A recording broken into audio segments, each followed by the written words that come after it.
네, 오늘은 지난 시간 예고 말씀드린 대로 하나님의 섭리에 대해서 공부하는 시간을 갖겠습니다. 섭리라고 하는 말은 성경에 직접 나오는 말이 아니고 신학 용어이죠. 하나님의 섭리라는 것을 이해하기가 쉽지 않은 그런 신학적 작업입니다. 교인 중에는 신학에 대해서 굉장히 부정적인 생각을 가지고 있는 분들이 있는데 신학은 다른 것이 아닙니다.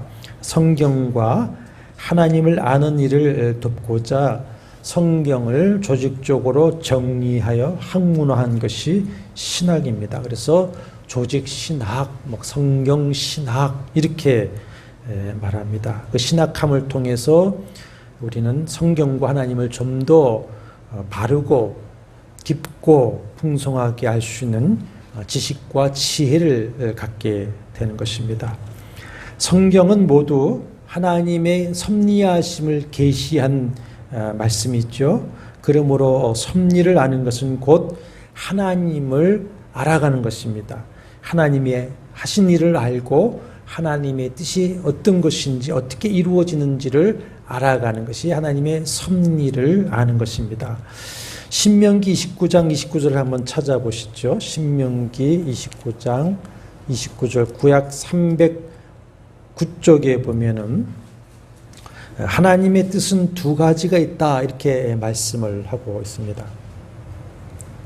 신명기 29장 29절 감추어진 일은 우리 하나님 여호와께 속하였거니와 나타난 일은 영원히 우리와 우리 자손에게 속하였나니 이는 우리에게 이 율법의 모든 말씀을 행하게 하려 하심이라 그랬습니다. 하나님께 속한 감추어진 일이 있고 우리와 우리 자손에게 속한 나타난 일이 있다 이렇게 말씀을 하고 있습니다. 우리와 우리 자손에게 속한 나타난 일은 하반절 말씀대로 율법의 모든 말씀이 있죠. 이 계시된 성경은 우리에게 나타난 하나님의 일이요 하나님이 계시하여서 드러내신 하나님의 뜻이입니다. 한편 상반절에 하나님께 속한 감추어진 일이 있다. 이것이 하나님 바로 섭리하심입니다. 섭리하심, 감추어진 뜻입니다. 하나님의 섭리하심은 감추어진 일입니다. 감추어진 뜻. 그래서 오늘 본문에서도 로마서 11장 33절에 깊도다 하나님의 지혜와 지식의 풍성하며 그의 판단은 헤아리지 못할 것이며 그의 길은 찾지 못할 것이로다 이렇게 하지 않았습니까? 전도서 3장 11절에서도 하나님이 모든 것을 지으시되 때를 따라 아름답게 하셨고 그러나 하나님이 하시는 일의 시종을 사람으로 측량할 수 없게 하셨도다 했습니다. 인간의 지혜와 지식으로는 도무지 다 알 수 없는 측량할 수 없는 하나님의 전지하신 지혜와 지식으로 작정하시고 예정하신 일을 행하시는 하나님의 역사하심 그것이 섭리이죠. 이 하나님의 감추어진 일인 섭리하심은 아무도 미리 알 수가 없습니다. 다만 그 하나님의 섭리하심이 이루어진 다음에 이것이 하나님의 섭리하심이었구나 우리가 그렇게 알 수가 있게 되는 것이죠. 그래서 욥인 23장 8절과 9절에서 하나님이 분명 내 곁에서 일하고 계신 것 같은데 내가 배울 수가 없다 이렇게 말했죠. 이사야 45장 15절에서는 여호와는 분명히 구원의 주님이신데 스스로 숨어 계시는 하나님이시다 이렇게 표현을 했습니다. 그러나 한편으로는 이 하나님이 하시는 일 하나님의 뜻을 알기를 원한다 이렇게 말씀을 하고 있습니다. 에베소서 한번 찾아보시겠습니다. 신약성경 에베소서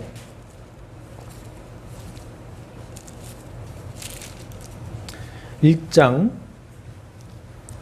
신약성경 310쪽에 있습니다.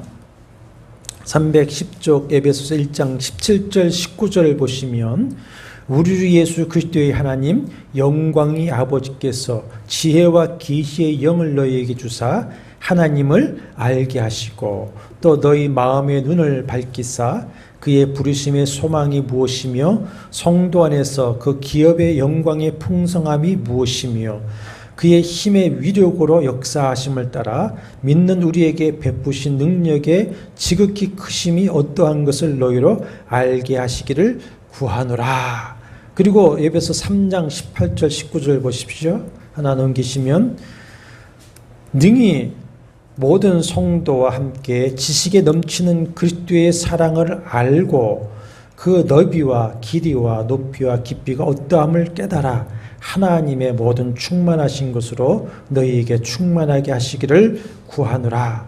하나님을 알아갈 때, 하나님의 뜻을 알아갈 때 그 섭리하심을 통해서 하나님 아버지의 사랑, 주 예수 그리스도의 은혜, 성령의 역사하심을 더욱 깊이 알게 되는 것이고, 그때 우리는 우리를 부르신 소망이 무엇인지, 우리에게 주신 기업의 영광의 풍성함이 무엇인지, 또 믿는 우리에게 베푸시는 하나님의 능력의 크심이 어떠한 것임을 알게 됩니다.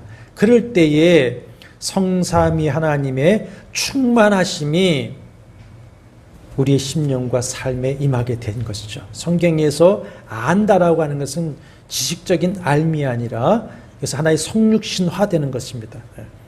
그러니까 주님을 알아가는 것은 주님으로 내게 충만하게 되는 것이죠. 그렇게 될 때에 어떤 일들이 일어나느냐? 오늘 로마서 11장 33절 36절은 그 하나님의 풍성하신 그 섭리하시는 뜻을 깨달아 알게 된 사도 바울의 찬양입니다. 찬양. 만물이 주에게서 나오고 주로 말미암고 주에게로 돌아감을 알게 된 바울은 그에게 영광이 세세히 있을지어다. 아멘. 이렇게 찬양하는 내용입니다. 우리가 이 하나님의 섭리를 통해서 하나님이 깊이 알게 되는 그 충만함의 유익은 이루 말할 수가 없습니다. 그것이 뭐냐? 영성입니다. 영성. 오늘날 우리 기독 신앙 세계에서 이 영성이란 말처럼 잘못 이용되는 것도 없을 것 같아요. 은사주의자나 신비주의자들, 이단들 또는 교만한 신자나 사역자들이 자신을 높이고 또 특별한 자로 드러내고 싶어서 자신들은 또 특별한 은사를 가지고 있다 자랑하거나 내가 또 하나님과 가깝다, 나는 특별한 사랑받는 사람이다, 특별한 하나님의 사람이다 라고 하는 것을 홍보하기 위해서 거짓 선전용어로 영성이라는 말을 사용하는 것을 볼 수가 있습니다. 여러분, 영성이 뭘까요? 영성. 한자로 뭐죠? 신령한 영의 성품성이 있죠. 영의 성품입니다. 하나님은 영이십니다. 하나님만이 참된 영이시죠. 영이신 하나님의 거룩한 성품이 뭡니까? 영성입니다. 영성. 그러므로 하나님의 백성이요 자녀인 성도가 영성을 가진다고 하는 것은 하나님을 알고 하나님과 연합하는 가운데 내가 거룩하니 너희도 거룩할지어다 하신 말씀대로 그분의 거룩한 성품을 닮아가고 하나님의 거룩한 백성답게 살아가는 것, 그것이 영성입니다. 그것이 영성. 이것을 위해서 성령께서 우리와 함께 하시고 은사를 주시는 것이죠. 거룩한 하나님의 영이신 성령으로 거듭나서 내주하시는 그 성령과 연합하여 사는 성도는 이 거룩한 영성이 나타나고 거룩한 영성을 추구하도록 되어져 있습니다. 그 성령의 소욕을 따라서 그렇게 하게 되어져 있어요. 이 거룩한 성품과 삶이 없이 어떤 신비주의적인 은사나 현상만이 나타난다면 그것은 참된 영성이 아닙니다. 그래서 요한일서 4장 1절에 사랑하는 자들아 영을 다 믿지 말고 오직 영들이 하나님께 속하였나 분별하라. 많은 거짓 선지자가 세상에 나왔음이니라 하셨습니다. 섭리를 알아가는 것은 곧 하나님 어떤 분이신 것을 알아가는 것이기 때문에 우리의 영성이 성장하고 하나님을 믿는 믿음이 성숙해지는 커다란 유익을 얻게 됩니다. 그러면 하나님의 섭리하심을 알면 어떤 유익이 우리에게 있는 것인가 하는 것을 오늘 먼저 말씀을 좀 드리면서 우리가 하나님의 섭리를 더 알고 싶구나 하는 그 동기를 좀 얻고자 합니다. 그러기 위해서 오늘은 먼저 간략하게 섭리가 무엇인지 간략하게 오늘은 먼저 정리해 보면은 종교 계획이 1517년에 있었죠. 그 이후에 종교 교획자들에 의해서 정리되어서 개신교회의 신앙을 가르치는 지침이요 신앙 고백으로 하고 있는 신앙 고백서가 특별히 3가지가 있습니다. 하나는 우리가 몇 년 전에 예배 전에 조금씩 공부했던 웨스트민스터 신앙 고백서이죠. 1646년 영국에서 작성된 것입니다. 특별히 이 웨스트민스터 신앙 고백서는 모든 장로 교회가 따르고 지키겠다고 서약하는 고백서입니다. 또 그것과 무게가 전혀 다르지 않는 중요한 계획 신앙 고백서가 2가지 있는데 벨직 고백서라는 게 있습니다. 1561년 네덜란드에서 세워진 벨직 고백서가 있고 1563년 독일의 하이델베르크에서 만들어진 교리 문답서가 있습니다. 아주 이 웨스트민스터 신앙고백서, 벨직 신앙고백서, 하이델베르크 교리 문답은 우리 개혁신앙의 중요한 지침이 되는데 그 섭리를 아는 신앙의 유익을 말하기 위해서 그 중에 우선 한 가지 오늘 웨스트민스터 신앙고백서에서 가르치는 섭리를 한번 읽어보겠습니다. 5장 1절에 보면 이렇게 되어 있어요. 만물의 위대하신 창조자 하나님은 그의 지혜와 권능과 공의와 선과 자비의 영광을 찬양받기 위해 그의 무한 예지와 자유롭고 변함없는 그 자신의 뜻의 방침에 따라서 지극히 지혜롭고 거룩한 섭리에 의해 가장 큰 것에서부터 가장 작은 것에 이르기까지 모든 피조물과 행동과 사물을 붙드시고 지도하시고 주관하시고 통치하신다. 붙드시고 지도하시고 주관하고 통치하신다. 이렇게 했습니다.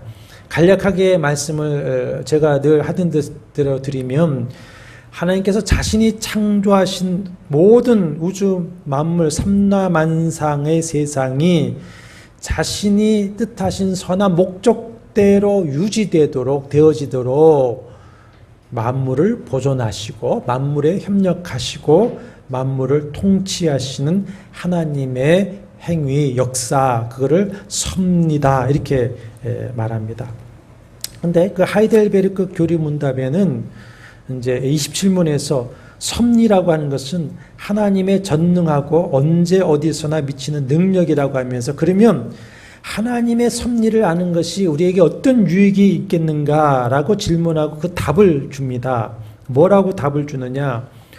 우리는 어떠한 역경에서도 인내하고 형통할 때에 감사하며 또한 장래 일에 대하여도 우리의 신실하신 하나님 아버지를 굳게 신뢰하여 어떠한 피조물이라도 우리를 하나님의 사랑에서 끊을 수 없으리라 확신한다.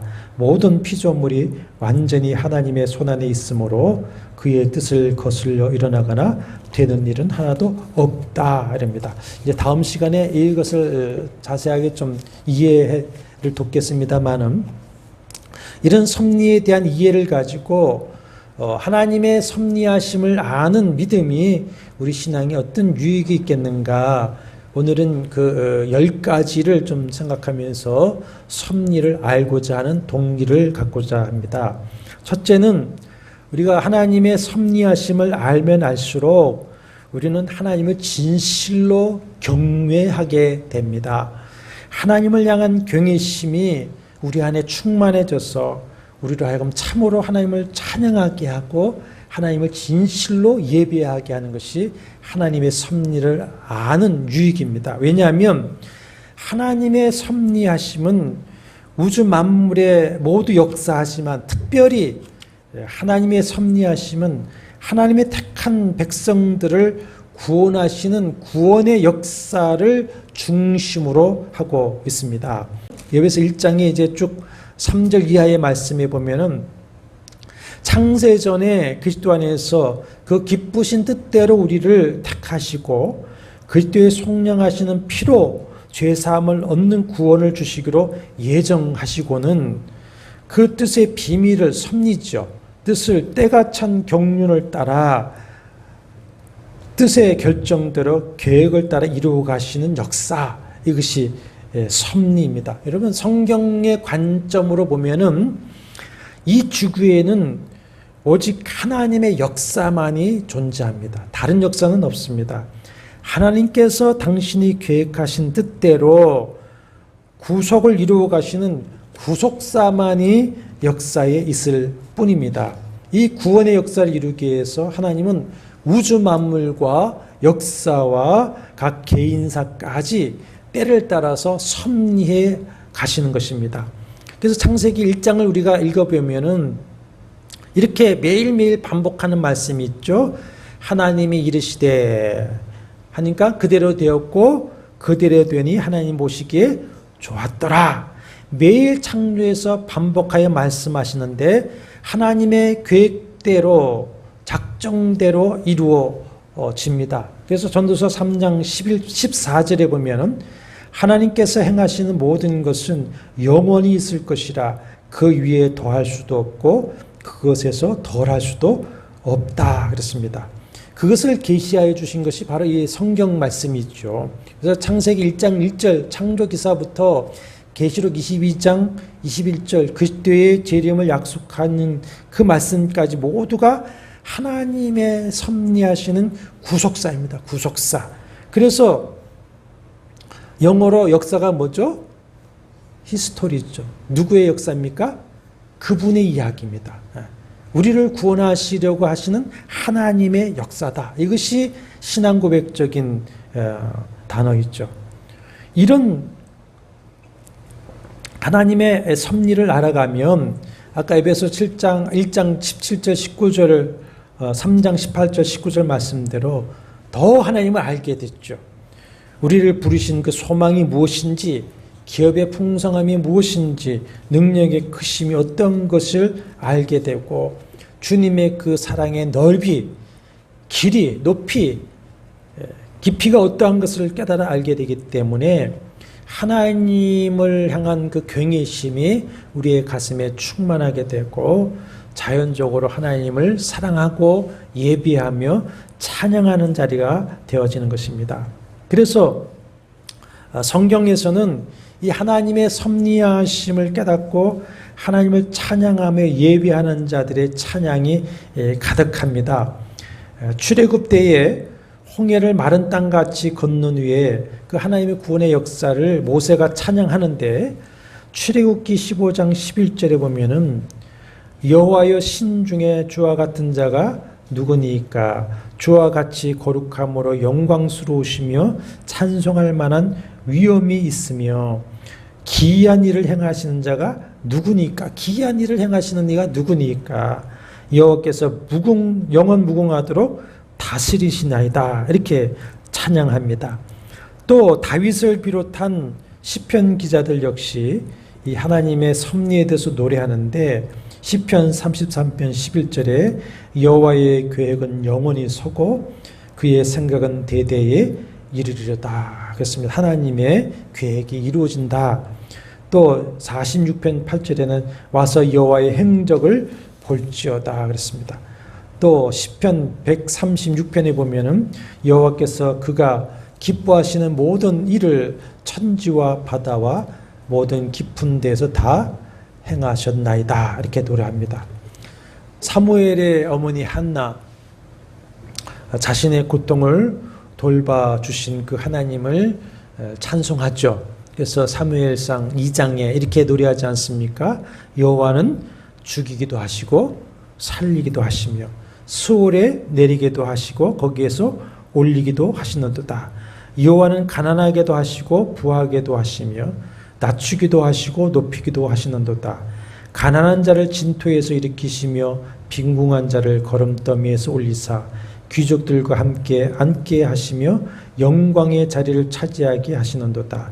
땅의 기둥들은 여호와의 것이라 여호와께서 세계를 그것들 위해 씌우셨다. 개개인의 삶과 죽음, 높아짐과 낮아짐, 역사를 섭리하시는 하나님의 주권을 한나는 찬양을 하고 있습니다. 바울은 다시 노래하죠. 깊도다 하나님의 지혜와 지식에 충만하며 만물이 주에게서 나오고 주로 말미암고 주에게로 돌아감이라.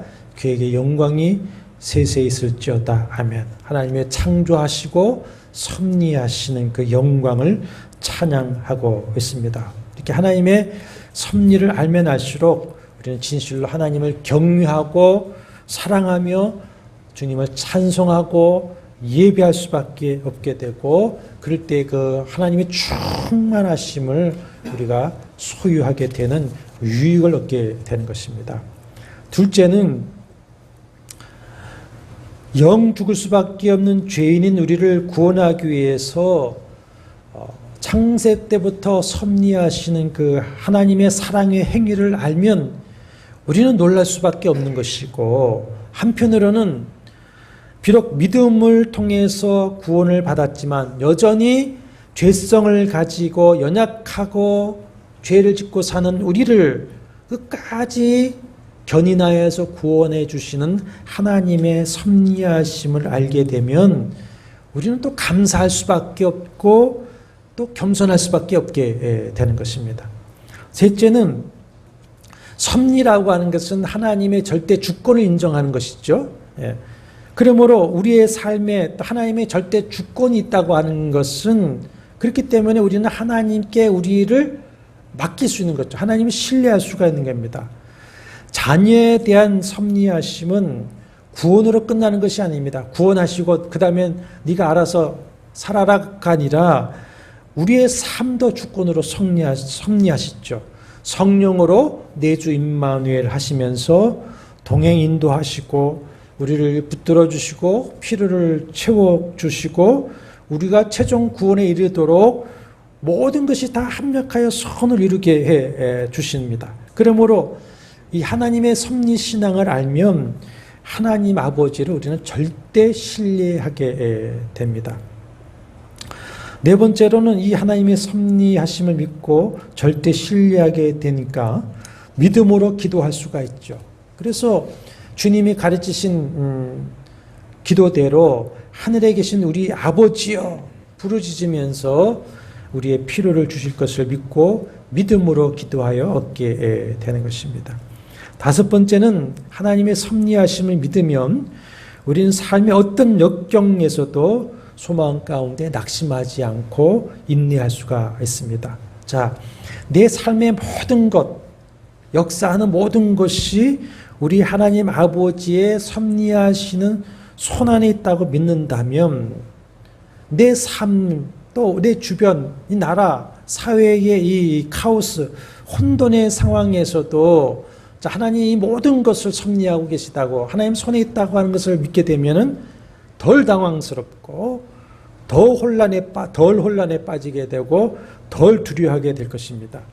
지금은 감추어진 하나님의 뜻이지만 그 섭리 안에서 하나님의 선하시고 의로운 뜻이 하나님의 때에 하나님의 방법으로 이루어질 것을 믿기 때문에 우리는 어떤 어려움 속에서도 낙심하지 않고 인내할 수가 있죠. 그것을 보여주시는 것이 계시록이지 않습니까? 하나님께서 역사하고 계시다, 섭리하고 계시다, 주관하고 계시다. 그것을 보여주는 것이 계시록 말씀입니다. 여섯 번째, 그렇기 때문에 우리는 이제 살아가면서 내 뜻, 내 욕심을 따라 내 방법으로 살아가는 것이 아니라 분명히 하나님의 감추어진 뜻이 있다고 그랬어요. 그러니까 하나님의 뜻을 찾고 구하면서 하나님의 방법대로 신실하게 살아가게 되는 것입니다. 아까 신명기 29장 29절에서 말씀하지 않았습니까?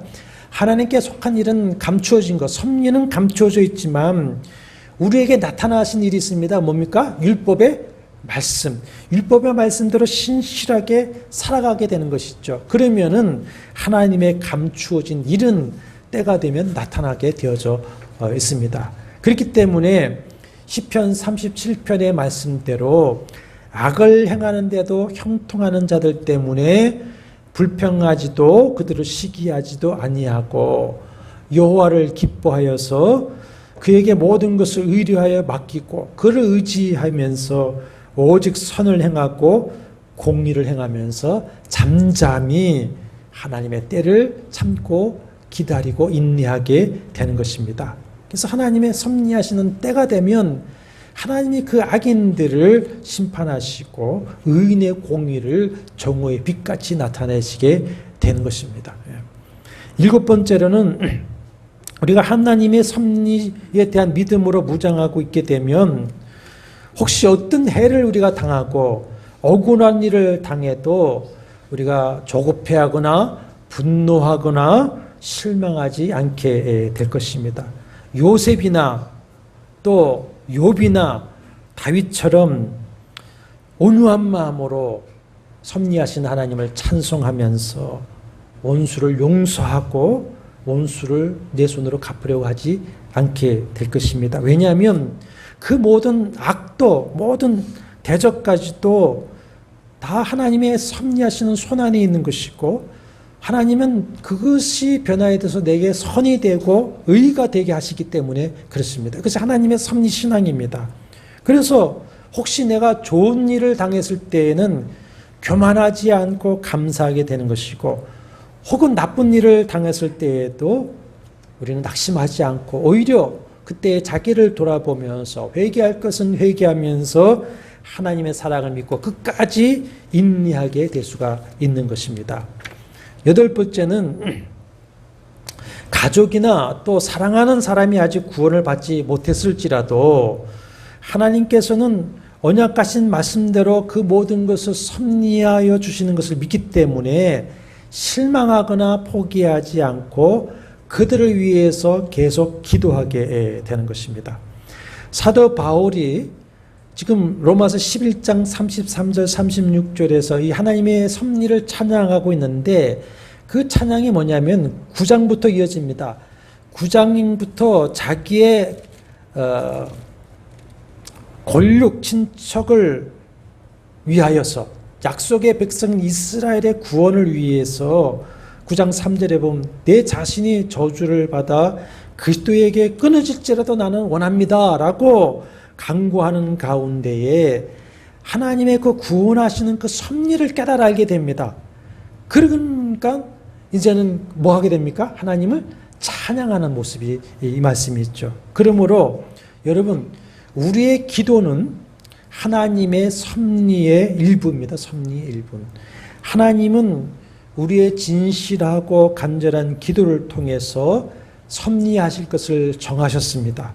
그래서 뭐하라 합니까? 기도하라. 기도하라 하시고 우리의 기도에 합력하여 선을 이루도록 하나님은 섭리하여 주시는 것입니다. 그러므로 섭리신앙은 마치 운명이나 숙명론과 같이 기도하지 않아도 다 된다라고 하는 것이 아니라 그렇기 때문에 더 우리를 믿음의 기도 생활로 우리를 이끌어가는 것이 섭리신앙입니다. 섭리신앙을 할수록 더 하나님께 기도하게 됩니다.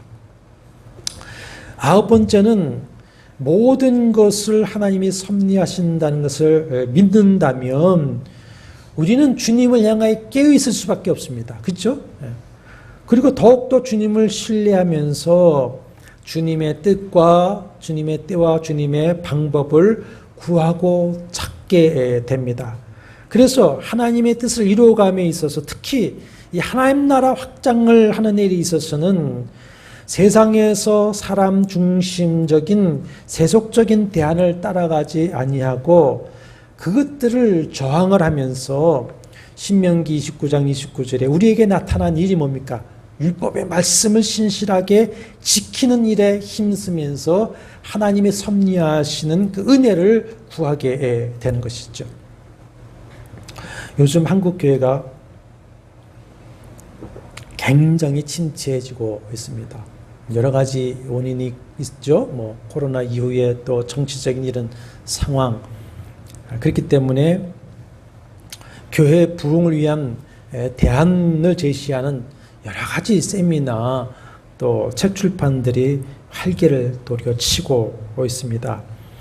요즘에 뭐 교회 컨설팅 전문가들이라고 나오고 있고, 요새 시대 용어로 교회 브랜딩 전문가, 참 뭐 그러면 좀 더 뭐 뛰어난 것 같죠? 교회 브랜딩 전문가, 교회를 브랜딩한대요. 이렇게 해야 이제 앞으로 젊은 세대들이 다시 오고 이 시대의 교회가 성장할 것이라고 여러 주장이 나오는데, 그러다 보니까는 황인권 씨라는 사람이 오무교회가 온다 이런 책을 냈습니다. 오무교회. 5가지가 없어야 MZ세대, 미래 세대가 교회로 돌아오는 새로운 교회 모델이다. 5가지 없는 교회가 되어야 된다. 뭐가 없어야 되느냐? 십자가가 없는 교회, 새벽 예배가 없는 교회, 성경 공부 없는 교회, 구역 없는 교회, 장로 없는 교회. 장로님 어떡하죠? 이런 기존의 틀과 담이 무너져야 젊은 세대가 오게 되고 이 시대의 대안이라고 합니다. 그러나 성경이 말씀하시는 교회는 정반대이지 않습니까? 5가지가 다 있어야 한다는 것이, 5가지가 다 있어야 된다. 우리는 개혁주의 교회라고 합니다. 개혁주의는 뭐냐면 말씀으로 돌아가자, 초대교회로 돌아가자. 이게 개혁주의입니다. 참된 부흥은 다른 것이 아니라 교회가 진리로 돌아가는 것, 초대교회로 돌아가는 것입니다. 초대교회의 그 진리, 초대교회의 신앙을 붙들 때에 계시록 2장 1절에 그 오른손에 7별 교회를 교회의 사자를 붙들고 7금 촛대 교회 사이를 거니시느니 교회를 핏값으로 세우시고 교회의 주인이시며 교회를 섭리하시는 주께서, 특별히 하나님의 섭리는 하나님의 구원 백성과 교회에 대한 섭리에 초점이 되었는데, 교회를 세우시고 교회의 주인이시고 교회를 섭리하시는 그 주님께서 교회를 교회되게 하시고 이 교회를 통해서 하나님 나라 복음 부흥을 일으키시는, 섭리하시는 때가 오게 되는 것입니다. 그러므로 하나님의 주권적인 섭리를 믿는 성도는 자신의 신앙과 모든 삶에서 말씀을 대신하는 그 어떤 것들, 세상의 대안이라든지 인본주의적인 제안을 저항하면서 오직 뭘 붙들게 됩니까? 말씀, 성령을 붙들고 신본주의, 성경주의로 살아가게 될 것입니다. 여러분, 신본주의, 성경주의로 우리는 끝까지 살아내야만 합니다. 10번째로 섭리신앙은 우리를 더욱 복음 전도와 선교 사역에 힘쓰게 됩니다. 다시 말씀을 하지만 로마서 11장 33절 36절은 그 바울의 찬양은 어떤 찬양입니까? 하나님께서 어떻게 복음 전도와 선교 사역을 통해서 구원의 역사를 이루어가고 계신가, 그 하나님의 섭리를 깨닫고서는 그 하나님 놀라운 섭리를 찬양하는 노래예요. 그러므로 하나님의 섭리하심을 믿는 성도는 복음 전도와 선교 사역에 더욱 힘쓰게 되는 것입니다. 어떤 이들은 이런 말을 해요. 아니, 지금 한국 교회도 어려운데 무슨 선교입니까? 그래요. 그 말이 옳까요? 주님은 땅 끝까지 복음 전하라고 하는 말씀도 했지만 예루살렘, 유다, 사마리아, 땅 끝까지, 이거는 동시에 복음을 전해야 되는 것이죠. 하나님의 섭리하심을 알면 그렇게 하는 건 아닙니다. 섭리에 대한 가장 은혜로운 약속의 말씀이 우리가 잘 아는 로마서 8장 28절 말씀이죠. 잘 아니까 한번 낭독해 보시죠. 우리가 알거니와 하나님을 사랑하는 자, 곧 그 뜻대로 부르심을 입은 자들에게는 모든 것이 합력하여 선을 이루느니라. 아멘이십니까?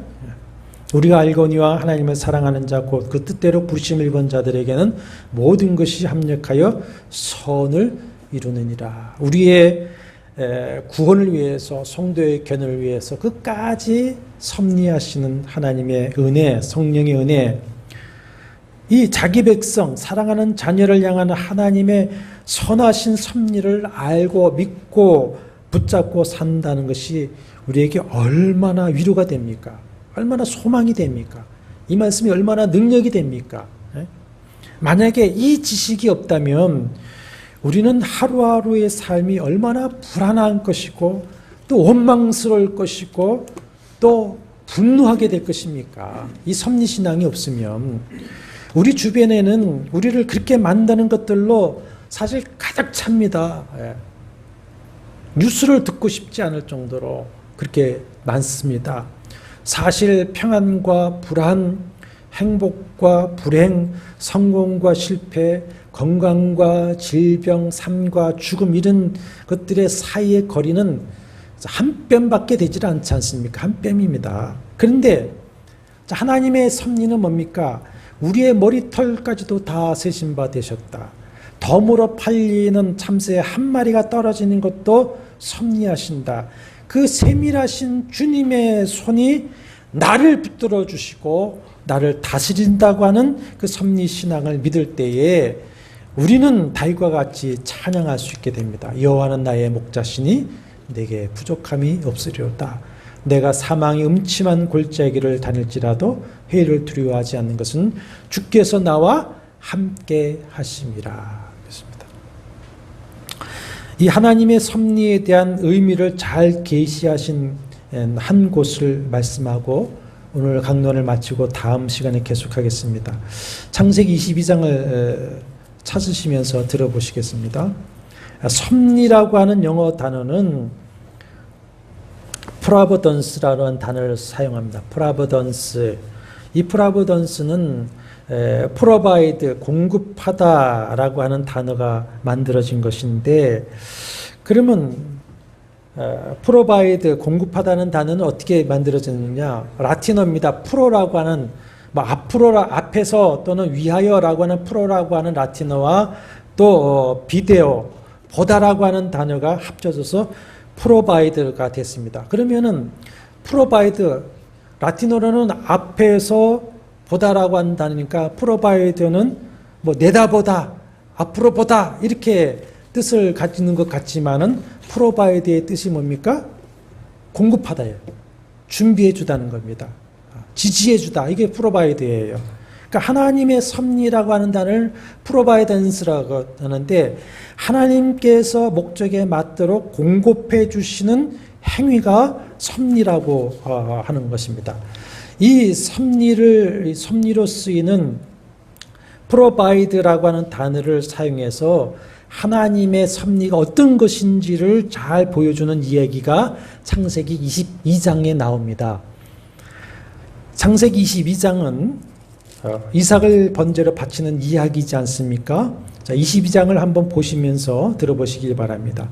여호와께서 백세에 주신 아들 이삭을 모리아 산으로 가서 번제로 드리라는 명령에 순종해서 아브라함이 아들 이삭에게 번제 나무를 지우고 자기는 불과 칼을 손에 들고 산에 올라갑니다. 산에 올라가다가 아들 이삭이 아버지에게 묻습니다. 아버지, 불과 나무는 있는데 번제할 어린 양은 어디 있습니까? 그러니까 아버지 아브라함이 뭐라고 대답합니까? 8절이죠. 아들아, 번제할 어린 양은 하나님이 자기를 위하여 친히 준비하시리라. 친히 준비하시리라. 잘 들으십시오.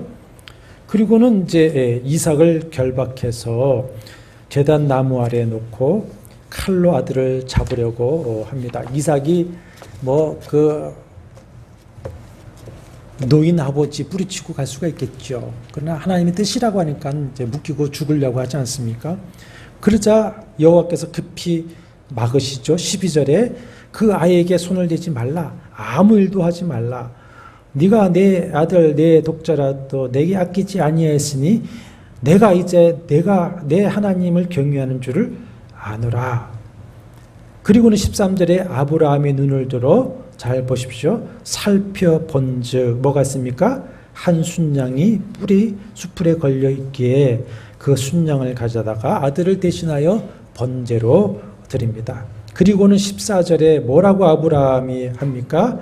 아브라함이 그 땅 이름을 여호와 이레라 하였으니 오늘날까지 사람들이 이르기를 여호와의 산에서 준비되리라 하더라. 자, 설명드릴게요.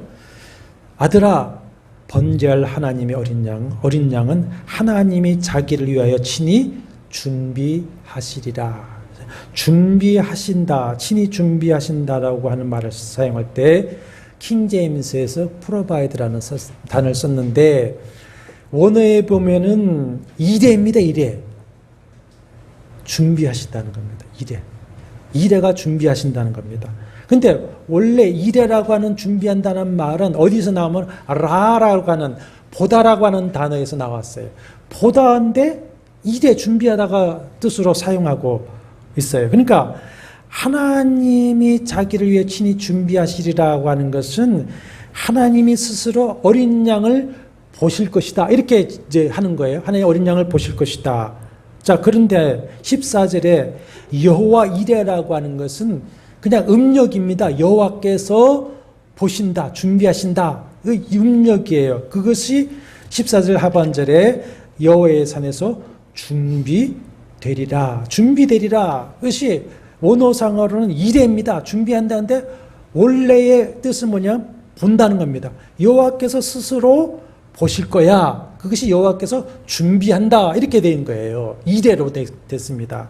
그러니까 자, 하나님이 보시는 것인데 본다는 것이 어떻게 하나님이 공급하시고 준비하신다는 의미가 되는가? 그것이 섭리입니다. 섭리라는 단어로 사용한 거예요. 그러면 창세기 22장에 나오는 하나님의 보심이 왜 하나님의 공급하심, 프로바이던스, 하나님의 섭리를 가리키는 것이 되었을까? 전지전능하신 여호와 하나님께서 보시죠.